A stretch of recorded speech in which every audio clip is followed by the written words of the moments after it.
आपके मन में अक्सर ये सवाल आते होंगे कि क्या हेयर ट्रांसप्लांट के रिजल्ट्स लॉन्ग टर्म परमानेंट रहते हैं? क्या इन रिजल्ट्स को मेंटेन करने के लिए लाइफ टाइम मेडिसिन लेनी पड़ती है? क्या एक ही सेशन में पूरा अफेक्टेड एरिया रिस्टोर हो सकता है या फिर मल्टीपल सेशंस चाहिए होते हैं? तो आज की इस वीडियो में आपको इन सवालों का जवाब मिल जाएगा, वो भी पेशेंट के रियल लाइफ एक्सपीरियंस से। इस वीडियो में हम आपके साथ शेयर कर रहे हैं 3 रियल लाइफ पेशेंट्स की हेयर ट्रांसप्लांट जर्नीज जो काफी टाइम से हेयर लॉस से परेशान थे और अब उन्हें हेयर ट्रांसप्लांट करवाए 3 से 4 साल हो चुके हैं। तो स्टेप बाय स्टेप हम उनकी जर्नी में आगे बढ़ेंगे। पहले जानेंगे उनकी इनिशियल कंडीशन के बारे, फिर कैसे उनका ट्रीटमेंट प्लान किया गया। तो वीडियो के एंड तक बने रहिए और ऐसे हमारी वीडियोस से अपडेटेड रहने के लिए चैनल को सब्सक्राइब कीजिए। ये हैं शुभम, जिन्हें नॉरवुड ग्रेड 2 स्टेज की बॉल्डनेस थी, जिसमें इनकी हेयरलाइन तो रिसीड हुई थी, साथ ही टेम्पल्स भी पीछे की तरफ शिफ्ट हो गए थे और फ्रंटल एरिया साइड से खाली नजर आ रहा था। यानी जब उनके फेस को फ्रंट से देख रहे थे तो एक एम शेप दिखाई दे रही थी। ग्रेड 2 को जनरली अर्ली स्टेज बॉल्डनेस माना जाता है, लेकिन इसका इंपैक्ट अपीयरेंस पर काफी ज्यादा होता है क्योंकि हेयरलाइन ही फेस को फ्रेम करती है। शुभम के केस में उनकी एज के अकॉर्डिंग से यह रिसेशन उन्हें विजिबली मैच्योर और थोड़ा एज लुक दे रहा था। इसी वजह से उनका कंसर्न ज्यादा था क्योंकि अर्ली स्टेज के बावजूद उनका कॉन्फिडेंस अफेक्ट हो रहा था। इसके अलावा धीरांद्रा और विवेक की बॉल्डनेस का ग्रेड तो सिमिलर था, लेकिन पैटर्न और प्लानिंग बिल्कुल अलग थी। पेशेंट 2 की baldness diffuse grade 5A stage की थी, तो पेशेंट 3 की डिफ्यूज ग्रेड 5 स्टेज की थी। डिफ्यूज ग्रेड 5A स्टेज में धीरेंद्र के स्कैल्प पर फ्रंटल से क्राउन तक थिनिंग क्लियरली विजिबल थी। स्कैल्प पर हर जगह डेंसिटी कम हो चुकी थी और हेयर थिन और वीक नजर आ रहे थे। विवेक की स्कैल्प कंडीशन थोड़ी अलग थी। उनका बॉल्डनेस पैटर्न प्रोग्रेसिव था, इसलिए 2 सेशंस में सर्जरी प्लान की गई थी। जब उन्होंने पहली बार क्लिनिक विजिट किया था तब उनका मिड स्कैल्प तक एरिया स्पर से नजर आ रहा था। सिर्फ फ्रंटल टफ्ट में कुछ मिनिएचराइज्ड फॉलिकल्स विजिबल थे। क्राउन रीजन उस वक्त प्रिजर्व था, लेकिन एक्सपर्ट्स को क्लियर था कि बॉल्डनेस प्रोग्रेसिव है और टाइम के साथ क्राउन भी थिन होगा। जैसे ही उनका फर्स्ट ट्रांसप्लांट कंप्लीट हुआ, क्राउन इनिशियली हेल्थी था, लेकिन 11 मंथ्स बाद उस एरिया में थिनिंग विजिबल होने लगी थी। अच्छी बात यह थी कि तीनों पेशेंट्स का डोनर एरियाज हेल्थी कंडीशन में थे। ऑक्सीपिटल और पैराइटल रीजन से ग्राफ्ट सेफली और प्रिसाइसली एक्सट्रैक्ट किए जा सकते थे, जो उनके ओवरऑल लुक को ट्रांसफॉर्म करने में क्रिटिकल रोल प्ले करते हैं। अगर आप भी हेयरलाइन लॉस या थिनिंग को लेके कंफ्यूज्ड हैं, तो कमेंट्स में अपना क्वेश्चन पूछिए या हमारे एक्सपर्ट से गाइडेंस लीजिए। पेशेंट्स के स्कैल्प को अच्छे से एनालाइज करने के बाद हमारे एक्सपर्ट्स ने पेशेंट्स की हेयरलाइन डिजाइन करी। ये स्टेप हेयर ट्रांसप्लांट सर्जरी का एक इंपॉर्टेंट स्टेप होता है, जो न सिर्फ एक कॉस्मेटिक मार्किंग प्रोवाइड करता है, बल्कि एक ब्लूप्रिंट प्रोवाइड करता है जिससे फाइनल आउटकम डिसाइड होता है। सभी पेशेंट्स के फेशियल प्रोपोर्शंस और एज को ध्यान में रखते हुए हेयरलाइन डिजाइन करी जाती है। पेशेंट 1 के केस में बॉल्डनेस अर्ली स्टेज पर थी और हेयरलाइन के पीक पॉइंट पर एग्जिस्टिंग फॉलिकल्स अभी भी प्रेजेंट थे, इसलिए उनकी नेचुरल हेयरलाइन के पीक पॉइंट को सेम पोजीशन पर मार्क करके हेयरलाइन को कंप्लीट किया गया। साथ ही टेम्पोरल एंगल्स को केयरफुली मार्क करते हुए टेम्पल्स को प्रॉपर फ्रेमिंग के लिए क्रिएट किया और फिर कंप्लीट अफेक्टेड फ्रंटल एरिया को आउटलाइन किया गया ताकि हेयर ट्रांसप्लांट के लिए क्लियर गाइडलाइन विजिबल हो। पेशेंट 2 की हेयरलाइन भी रिसीड हो चुकी थी, पर उनके लिए अप्रोच अलग थी क्योंकि पीक पॉइंट पर फॉलिकल्स प्रेजेंट नहीं थे। उनके लिए ग्लाबेला पॉइंट से प्रिसाइज मेजरमेंट लेकर एज अप्रोप्रिएट हेयरलाइन डिजाइन की गई। क्योंकि उनके फ्रंटल से क्राउन तक थिनिंग थी, इसलिए हेयरलाइन के साथ पूरे अफेक्टेड एरिया को भी आउटलाइन किया गया। ये आउटलाइंस एक तरह से सर्जन्स को क्लियर अंडरस्टैंडिंग दे रही थी कि एक ही सेशन में मैक्सिमम कवरेज प्रोवाइड करनी है। पेशेंट 3 के लिए डिजाइन थोड़ा कस्टमाइज था। उनकी बॉल्डनेस प्रोग्रेसिव थी, इसलिए हेयरलाइन को उनके फेशियल फीचर्स और एज के अकॉर्डिंग नेचुरल कर्व के साथ डिजाइन किया गया ताकि आगे चलकर भी बैलेंस्ड लगे। और फर्स्ट सेशन के लिए मिड स्कैल्प तक एरिया को आउटलाइन किया गया। सेकेंड सेशन में सिर्फ क्राउन रीजन को एनसर्कल किया गया था ताकि वहां डेंसिटी इंक्रीज की जा सके। ये मार्किंग्स एक सर्जिकल रोड मैप की तरह काम करती हैं। प्रॉपर्ली ड्रॉन आउटलाइन से सर्जन्स को हर जोन का क्लियर आइडिया मिलता है कि कितना एरिया ट्रीट करना है, किस एरिया में ज्यादा डेंसिटी चाहिए और किस एरिया में ब्लेंडिंग नेचुरल रखनी है। इससे नेचुरल लुकिंग रिजल्ट्स इंश्योर होते हैं। हेयरलाइन डिजाइन फाइनलाइज होने के बाद तीनों पेशेंट्स की सर्जरी केयरफुली प्लान और एग्जीक्यूट की गई। सबसे पहले स्कैल्प को नम किया गया ताकि प्रोसीजर के दौरान पेशेंट्स बिल्कुल भी डिस्कंफर्ट फील न करे। उसके बाद रेसिपिएंट एरिया में माइक्रोस्कोपिक स्लिट्स बनाए गए जो हेयर डायरेक्शन, एंगल और नेचुरल ग्रोथ पैटर्न के अकॉर्डिंग कस्टमाइज किए गए। ये स्लिट्स एक ब्लूप्रिंट की तरह काम करते हैं जिसमें ग्राफ्ट्स को इम्प्लांट किया जाता है। पेशेंट 1 के केस में उनके फेशियल फ्रेम को रिस्टोर करना था, जिसमें हेयरलाइन जोन और टेम्पल्स में सिंगल और थिन हेयर फॉलिकल्स इम्प्लांट किए गए थे, जिससे हेयरलाइन को एक सॉफ्ट नेचुरल लुक मिलता है और टेम्पल्स में नेचुरल डायरेक्शन में डेंसिटी इंप्रूव हो जाती है।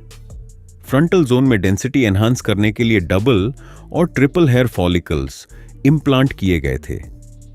इससे फ्रंटल एरिया थिक और वॉल्यूमिनस नजर आएगा, जो पेशेंट को बैलेंस्ड लुक प्रोवाइड करता है। इस केस में टोटल 3700 ग्राफ्ट्स इम्प्लांट हुए थे, जिन्हें पेशेंट के सेफ डोनर जोन से एक्सट्रैक्ट किया गया था। पेशेंट 2 की एक्सटेंसिव बॉल्डनेस में भी हेयरलाइन जोन में सिंगल और थिन हेयर फॉलिकल्स इम्प्लांट किए गए थे। फ्रंटल एरिया और मिड स्कैल्प में डेंसिटी ऐड करने के लिए डबल और ट्रिपल हेयर फॉलिकल्स इम्प्लांट किए गए थे, जिससे फुलर लुक क्रिएट होगा। क्राउन रीजन में स्वर्ल पैटर्न रिक्रिएट करने के लिए सेम फॉलिकल्स को डिफरेंट एंगल्स में इम्प्लांट किया गया था, क्योंकि यहां फॉलिकल्स को हर तरफ से सर्कुलर एंगल में इम्प्लांट करना पड़ता है। इस केस में टोटल 4500 ग्राफ्ट्स इम्प्लांट हुए थे, जिन्हें पेशेंट के सेफ डोनर जोन से एक्सट्रैक्ट किया गया था। पेशेंट 3 की बॉल्डनेस को 2 सेशंस में कवर किया गया था। फर्स्ट सेशन में हेयरलाइन में सिंगल और थिन हेयर फॉलिकल्स इम्प्लांट करके रिक्रिएट किया गया था। इसके साथ फ्रंटल एरिया और मिड स्कैल्प में डेंसिटी ऐड करी थी। फर्स्ट सेशन में हेयरलाइन से मिड स्कैल्प तक एरिया कवर किया गया था, जिसमें टोटल 3750 ग्राफ्ट्स इम्प्लांट किए गए थे। फर्स्ट सेशन के 21 मंथ्स के बाद पेशेंट ने सेकंड सेशन प्लान किया था, जिसमें क्राउन रीजन की थिनिंग दूर करने के लिए double and triple hair follicles को स्वर्ल रिक्रिएट करते हुए इम्प्लांट किया गया था। सेकंड सेशन में टोटल 1000 ग्राफ्ट्स इम्प्लांट किए गए थे। तो अगर आप सर्जरी के बारे में और डिटेल में जानना चाहते हैं तो आज ही कंसल्टेशन बुक करें। अगर अभी तक आपने वीडियो को लाइक और शेयर करके चैनल को सब्सक्राइब नहीं किया है तो आप काफी कुछ मिस करने वाले हैं, इसलिए अभी चैनल को सब्सक्राइब करके बेल आइकॉन प्रेस करें। चलिए अब जानते हैं हमारे पेशेंट 1 यानी कि शुभम के रिजल्ट का एक्सपीरियंस, और ये भी कि क्या वो अपने रिजल्ट से सेटिस्फाइड हैं। And today I have completed my 9 months of my transplant and I visited here in QST Haridwar for my third PRP.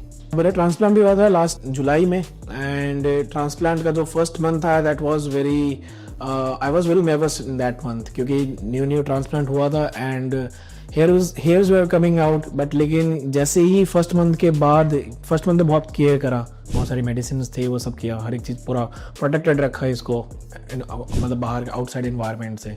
But first month के बाद जब 40 डेज या 45 डेज हो गए थे, उसके बाद then started the phase that is shedding phase. उस फेज में जाके धीरे धीरे बाल जो लगाए थे, ट्रांसप्लांटेड हेयर थे, वो रिसीड होने लग गए, वो श्रेड होने लग गए। तो that's when I started thinking like कि ये क्या हो रहा है। Even though I was very much care about it, मेरे को बताया था डॉक्टर्स ने कि शेडिंग फेज होगा, बट स्टिल फिर भी एक नर्वसनेस आती है कि क्या पता शायद फ्लेयर हो गया हो ट्रांसप्लांट, या फिर शायद ना आए बाल, राइट। बट धीरे धीरे जैसे ही मेरे इस ट्रांसप्लांट को 4 to 5 months हुए, जैसे जुलाई में मेरा ट्रांसप्लांट हुआ था, नवंबर आते आते मेरे सर पे वापस से डेंसिटी आने लग गई थी. Then I became very much confident and then उसके बाद से अब तक आई स्टार्टेड डूइंग, मतलब मल्टीपल हेयर स्टाइल्स मैंने ट्राई कर लिए, बहुत सारे हेयर कट्स मैंने ट्राई कर लिया, इंटरनेशनल ट्रिप्स भी घुमाया मैं, and the results are very very awesome. मतलब कोई देख के ऐसा बता नहीं सकता कि मैंने ट्रांसप्लांट कराया. जब तक मैं उनको खुद से नहीं बताता हूँ कि मैंने ट्रांसप्लांट हुआ है, दे डोंट नो, राइट. जब मैं बताता हूँ तब जाकर फिर वो ध्यान से देखते हैं, तब भी उनको इतना बहुत माइनर सा ही पता चलता है. So that's the beauty about QHT. So that's why even I recommend कि QHT से ही करवाना चाहिए. I have recommended multiple of my friends as well.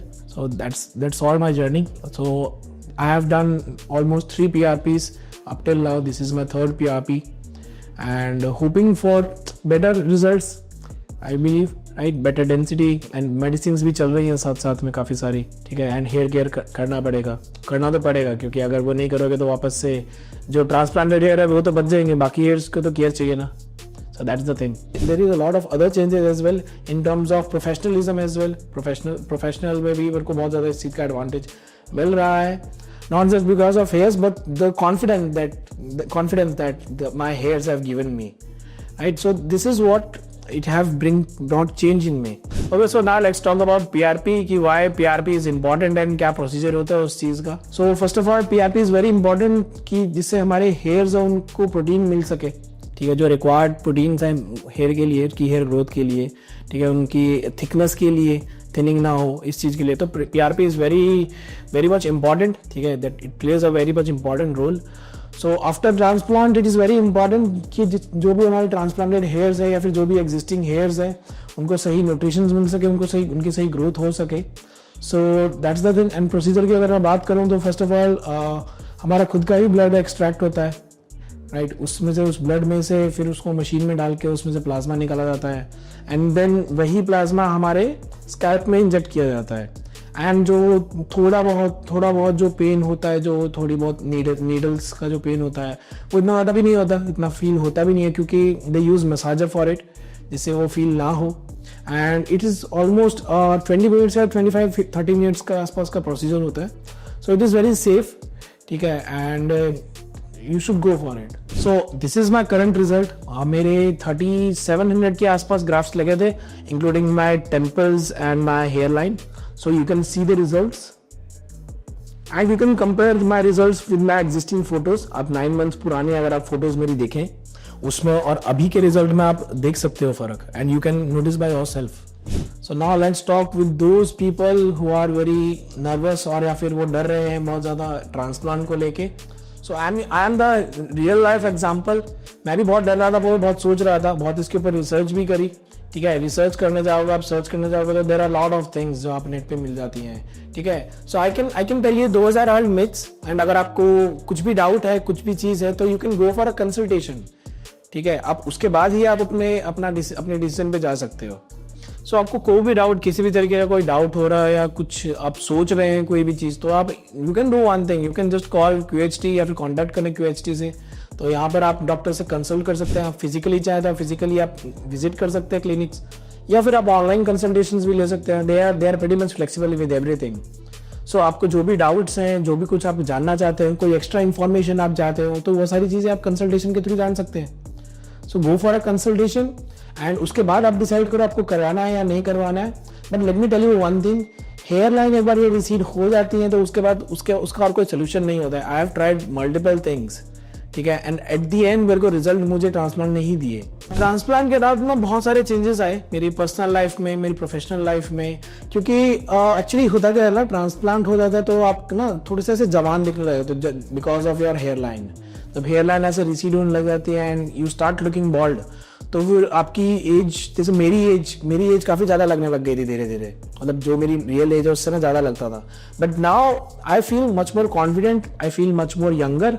So it have help me a lot in my personal career. Personal wise भी, professionalism में भी मेरे को बहुत इस चीज़ का हेल्प हुआ है कि I started feeling much more confident. So this was my 9 months journey and I'm hoping for a better results because according to the transplant और इन सब के कि 12 months तक या फिर 14 months तक और रिजल्ट अच्छे आते हैं. So I'm hoping for best कि और अच्छे रिजल्ट्स आए and next PRP सेशन में मिलते हैं and I'll show you my results.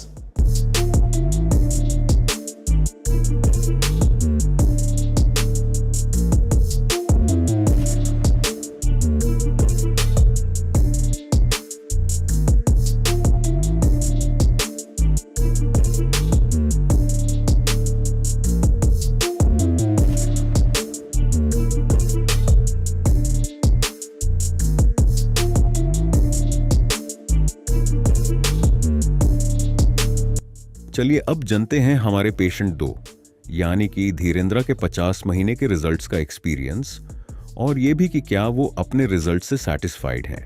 मेरा नाम धीरेंद्र है। अब मेरे एज 39 ईयर्स है। मैं ट्रांसप्लांट कराया था क्यूएसटी क्लिनिक पर और अभी मैं अपने रिजल्ट से काफ़ी सेटिस्फाइड हूँ। पर मैं अपने रिजल्ट्स को सस्टेन करने के लिए एवरी 5 to 6 मंथ्स में पीआरपी सेशन के लिए आता हूँ ताकि मेरा जो रिज़ल्ट है वो सस्टेन रहे और ग्रोथ मेंटेन रहे। जैसे मैंने 4 साल पहले अपना ट्रांसप्लांट कराया था, तो उसका अगर मैं अपने ट्रांसप्लांट की जर्नी बताऊं तो स्टार्टिंग के 3 मंथ्स में शेडिंग फेज था। जो ट्रांसप्लांटेड हेयर थे वो शेड ऑफ हो गए थे। उसके बाद फिर न्यू हेयर की ग्रोथ स्टार्ट हुई। 6 मंथ्स के बाद रिज़ल्ट दिखना स्टार्ट हो गया था काफ़ी ठीक, और 1 ईयर के बाद ग्रोथ काफ़ी अच्छी और ऑलमोस्ट कंप्लीट हो गई थी। अब उसको मैं मेंटेन करने के लिए हर एवरी 5 to 6 मंथ्स में मैं पीआरपी सेशन के लिए आता हूँ और मेरा पूरा एक्सपीरियंस क्यूएसटी क्लिनिक के साथ काफ़ी अच्छा रहा। डॉक्टर्स ने पूरा अच्छे से ध्यान दिया है। इवन फॉलोअप के लिए भी यहाँ क्यूएसटी की टीम से प्रॉपर फॉलोअप कॉल्स आते थे कि कोई प्रॉब्लम तो नहीं है या कोई और परेशानी तो नहीं है, कि रिजल्ट्स कैसा है, सेटिस्फाइड है या नहीं है। तो ये मेरा जर्नी है और अभी 4 साल के बाद भी मैं अभी यहाँ पर कंटिन्यू कर रहा हूँ अपना पीआरपी सेशंस, सो दैट कि मेरा ट्रांसप्लांट का रिजल्ट है वो सस्टेन रहे। ट्रांसप्लांट से पहले मेरा हेयर लॉस काफ़ी हो चुका था, तो उस टाइम पर थोड़ा कॉन्फिडेंस की कमी आती है लोगों से मिलने में। इवन न्यू क्लोथ्स खरीदते हैं तो उसको भी ट्राई करने के बाद उतना अच्छा अपने ऊपर नहीं महसूस होता है। अभी ट्रांसप्लांट के बाद जब ग्रोथ अच्छी हो गई है तो न्यू क्लोथ्स खरीदने में और उनको पहन के ट्राई करने में भी अच्छा लगता है, और कहीं पार्टी वगैरह में जाने में भी कॉन्फिडेंस पहले से बेटर महसूस होता है। तो पीआरपी कराने के काफ़ी बेनिफिट्स हैं, क्योंकि वो हमारा प्लेटलेट रिच प्लाज्मा थेरेपी है। उसमें हमारे बॉडी से ही ब्लड सैंपल लिया जाता है, उसको प्रोसेस करने के बाद हमारे हेयर में इंजेक्ट किया जाता है उसको, प्लाज्मा को, और उससे लाइक न्यूट्रिशन है हमारे हेयर के लिए, और उससे ग्रोथ हमारी मेंटेन रहती है, थिकनेस मेंटेन रहती है और थिनिंग काफ़ी स्लो हो जाती है और हमारे हेयर हेल्दी रहते हैं। और इसमें पेन मिनिमल होता है, लाइक जितना हम कहीं पर भी कोई भी ब्लड सैंपल देते हैं उतना ही पेन होता है, तो मिनिमल पेन होता है और इसका बेनिफिट काफ़ी है। जैसे अभी आप मेरा ग्रोथ देख सकते हैं, 4 इयर्स कंप्लीट होने के बाद अभी ग्रोथ ठीक है और ऑलमोस्ट ग्रोथ मेरी 1 ईयर पर कंप्लीट हो गई थी। अब इसी को सस्टेन रखने के लिए मैं continuously every 5 to 6 months PRP करा रहा हूँ, और अभी आप देख सकते हैं 4 इयर्स के बाद भी डेंसिटी ठीक है और मैं काफ़ी सेटिस्फाइड हूँ क्यूएसटी टीम से। आप मेरे रिजल्ट्स को क्यूएसटी की वेबसाइट पर भी कंपेयर कर सकते हैं, कि इसमें ट्रांसप्लांट से पहले के और एवरी 6 मंथ्स और जब भी मैं पीआरपी के लिए आता हूँ उसमें फ़ोटोज़ हैं, तो आप कंपेयर कर सकते हैं कि ग्रोथ का किस तरह से ग्रोथ हुई है, किस टाइम पर शेडिंग फेज आई है, कब उसमें ग्रोथ आनी शुरू हुई है, कब कंप्लीट हुई है और किस तरह से मेंटेन रही है। तो ये मेरा अभी तक का 4 इयर्स का एक्सपीरियंस था जो मैं आपके साथ शेयर किया है, जिसको आप चेक कर सकते हैं। और मैं अभी नेक्स्ट टाइम जब आऊँगा पीआरपी सेशन के लिए, तब मैं आपके साथ अपना एक्सपीरियंस फिर से शेयर करूँगा। अभी तक के लिए इतना ही, थैंक यू।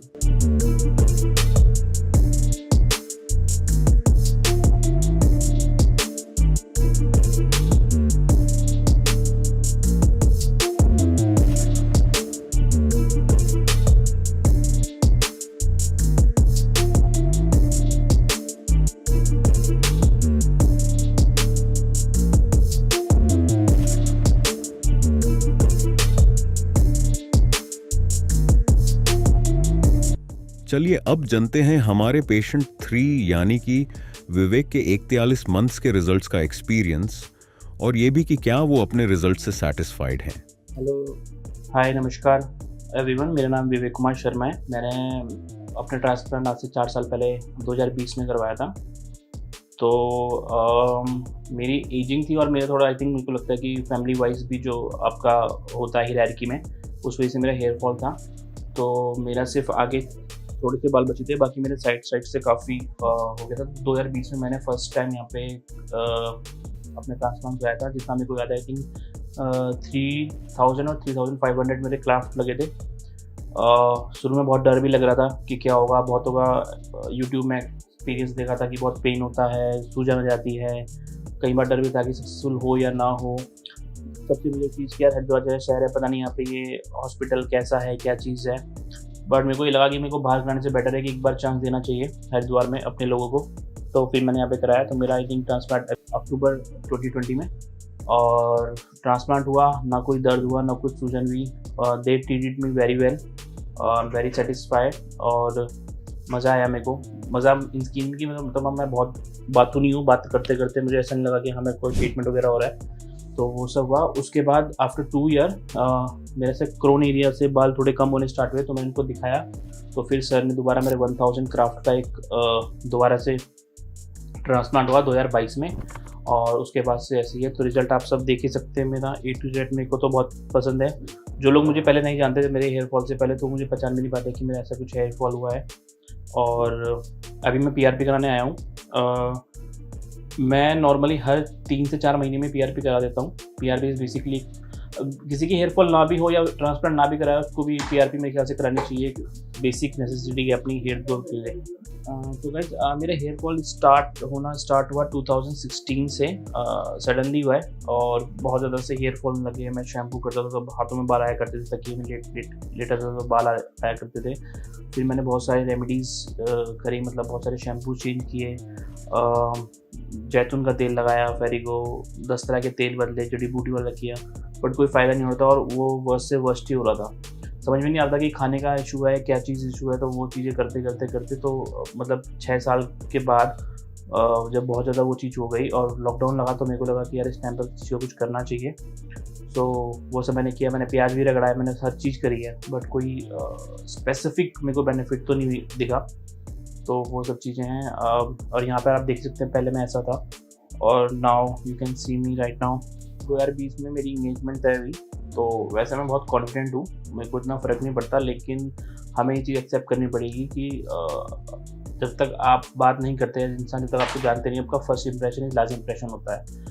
और हमारे इंडियंस में ये बहुत ज़्यादा होता है। मेरे को पता है कि वो मेरे सामने ना बोले, पर मेरे पीठ पीछे उससे बोल सकते हैं। तो वो फील हुआ मेरे को कि मेरे को अब हेयर ट्रांसप्लांट के अलावा और कोई दूसरा सोल्यूशन नहीं है। पता इसलिए चला कि मेरे फ्रेंड के कज़न ने ऑलरेडी यहाँ से बहुत पहले करा रखा था। उनका रिजल्ट काफ़ी अच्छा था, 3 साल हो चुके थे उन्हें, और उनके रिजल्ट देखने के बाद, उनसे बातचीत करने के बाद मेरे को ये बिलीव हुआ। और दूसरी बात ये है कि एक पॉजिटिव और नेगेटिव भी था कि अगर कल कुछ होता भी तो मैं कम से कम हरिद्वार में ही हूँ, तो पकड़ तो लूँगा, कहाँ जाएंगे। कहीं बाहर से कराता तो ये होता कि कहाँ पकड़ने लड़ने जाऊँगा मैं। और दूसरा ये होता है कि मेरे को लगता है कि बिलीव है कि हाँ, कि मिलके फर्स्ट टाइम मैं सबसे पहले मिला था, उनकी बातों से, उनकी कन्विक्शन से मेरे को काफ़ी सेटिस्फेक्शन मिला। This is the only.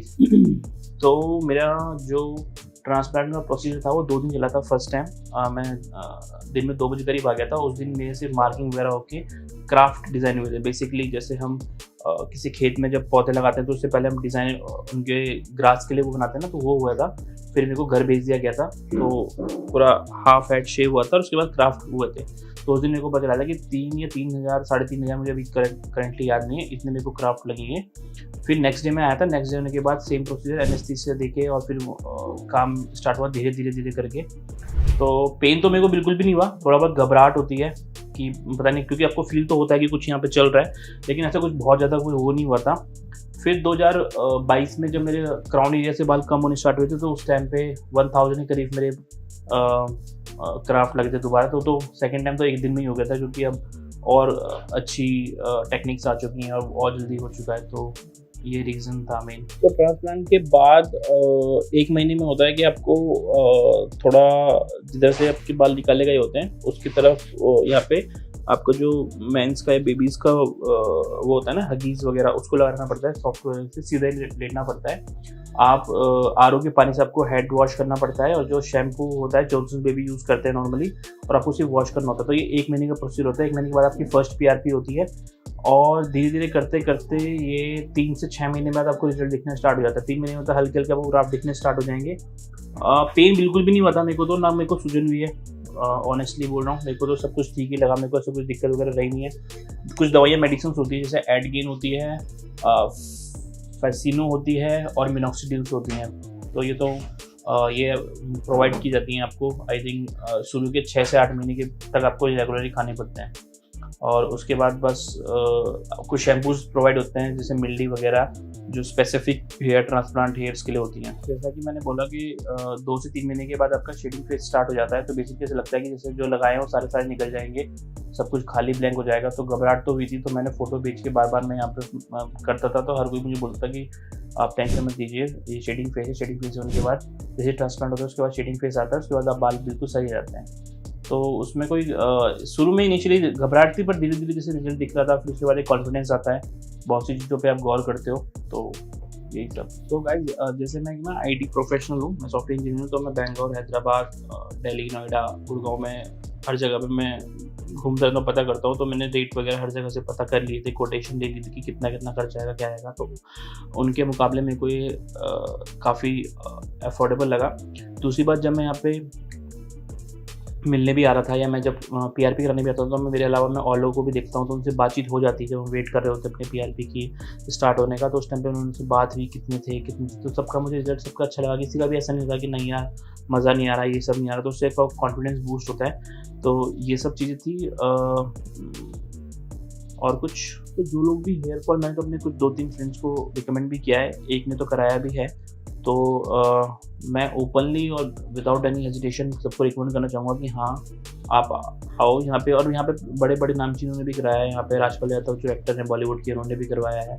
तो कुछ तो मतलब मैं तो चलो एक नॉर्मल बंदा हूँ, पर वो मुंबई का इतना बड़ा स्टार, उसके पास पैसों की क्या ही कमी होगी, वो इंटरनेशनली भी करा सकता था। लेकिन कुछ तो रीज़न होगा जो उसने उत्तराखंड के हरिद्वार शहर में आके उसने कराया होगा। तो कुछ तो एक पॉइंट होगा ना, तो वो चीज़ है। बाकी एक इंग्लिश का बहुत अच्छा कोट है, action speak more than words. तो आप देख ही सकते हो, ये एक्शंस का रिएक्शन है, what ever you will feel. और आपने ओल्ड फोटोज़ पर न्यू अभी जो मैं करंटली बात कर रहा हूँ उसमें आप डिफरेंस देख ही सकते हो।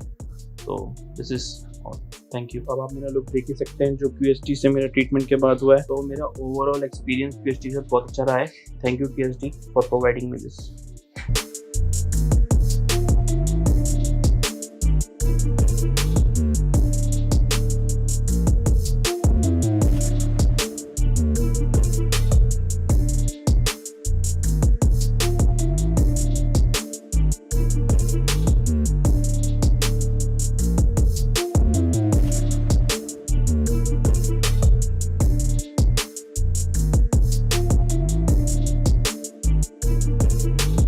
Hello friends, if you have not subscribed to our channel yet, please like this video, share and subscribe to our channel, and don't forget to hit the bell icon so that you will get update on every video.